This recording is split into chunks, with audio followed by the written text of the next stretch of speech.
आज ही क्यों नहीं। एक बार की बात है, एक शिष्य अपने गुरु का बहुत आदर सम्मान किया करता था। गुरु भी अपने इस शिष्य से बहुत स्नेह करते थे, लेकिन वह शिष्य अपने अध्ययन के प्रति आलसी और स्वभाव से दीर्घसूत्री था। सदा स्वाध्याय से दूर भागने की कोशिश करता तथा आज के काम को कल के लिए छोड़ दिया करता था। अब गुरुजी कुछ चिंतित रहने लगे कि कहीं उनका यह शिष्य अपने जीवन संग्राम में पराजित न हो जाए। आलस्य में व्यक्ति को अकर्मण्य बनाने की पूरी सामर्थ्य होती है। ऐसा व्यक्ति बिना परिश्रम के ही फलोपभोग की कामना करता है। वह शीघ्र निर्णय नहीं ले सकता और यदि ले भी लेता है तो उसे कार्यान्वित नहीं कर पाता। यहाँ तक कि वह अपने पर्यावरण के प्रति भी सजग नहीं रहता है और न भाग्य द्वारा प्रदत्त सुअवसरों का लाभ उठाने की कला में ही प्रवीण हो पाता है। उन्होंने मन ही मन अपने शिष्य के कल्याण के लिए एक योजना बनाई।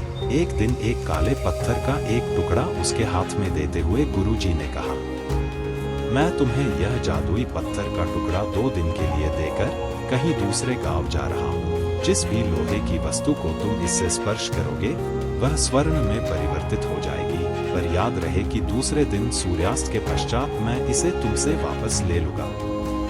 शिष्य इस सुअवसर को पाकर बहुत प्रसन्न हुआ, लेकिन आलसी होने के कारण उसने अपना पहला दिन यह कल्पना करते करते बिता दिया कि जब उसके पास बहुत सारा स्वर्ण होगा तब वह कितना प्रसन्न, सुखी, समृद्ध और संतुष्ट रहेगा। इतने नौकर चाकर होंगे कि उसे पानी पीने के लिए भी नहीं उठाना पड़ेगा। फिर दूसरे दिन जब वह प्रातःकाल जागा, उसे अच्छी तरह से स्मरण था कि आज स्वर्ण पाने का दूसरा और अंतिम दिन है। उसने मन में पक्का विचार किया कि आज वह गुरुजी द्वारा दिए गए काले पत्थर का लाभ जरूर उठाएगा। उसने निश्चय किया कि वो बाजार से लोहे के बड़े बड़े सामान खरीद कर लाएगा और उन्हें स्वर्ण में परिवर्तित कर लेगा। दिन बीतता गया, पर वह इसी सोच में बैठा रहा कि अभी तो बहुत समय है, कभी भी बाजार जाकर सामान लेता आएगा। उसने सोचा कि अब तो दोपहर का भोजन करने के पश्चात ही सामान लेने निकलूंगा, परंतु भोजन करने के बाद उसे विश्राम करने की आदत थी और उसने बजाय उठ के मेहनत करने के थोड़ी देर आराम करना उचित समझा। पर आलस्य से परिपूर्ण उसका शरीर नींद की गहराइयों में खो गया और जब वो उठा तो सूर्यास्त होने को था। अब वह जल्दी जल्दी बाजार की तरफ भागने लगा, पर रास्ते में ही उसे गुरुजी मिल गए। उनको देखते ही वह उनके चरणों पर गिरकर उस जादुई पत्थर को एक दिन और अपने पास रखने के लिए याचना करने लगा, लेकिन गुरुजी नहीं माने और उस शिष्य का धनी होने का सपना चूर चूर हो गया। पर इस घटना की वजह से शिष्य को एक बहुत बड़ी सीख मिल गई। उसे अपने आलस्य पर पछतावा होने लगा।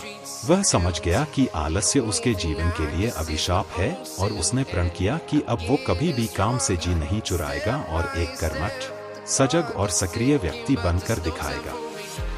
दोस्तों, जीवन में हर किसी को एक से बढ़कर एक अवसर मिलते हैं, पर कई लोग इन्हें बस अपने आलस्य के कारण गंवा देते हैं। इसलिए मैं यही कहना चाहता हूँ कि यदि आप सफल, सुखी, भाग्यशाली, धनी अथवा महान बनना चाहते हैं तो आलस्य और दीर्घसूत्रता को त्याग कर अपने अंदर विवेक, कष्ट साध्य श्रम और सतत जागरूकता जैसे गुणों को विकसित कीजिए। और जब कभी आपके मन में किसी आवश्यक काम को टालने का विचार आए तो स्वयं से एक प्रश्न कीजिए, आज ही क्यों नहीं। धन्यवाद।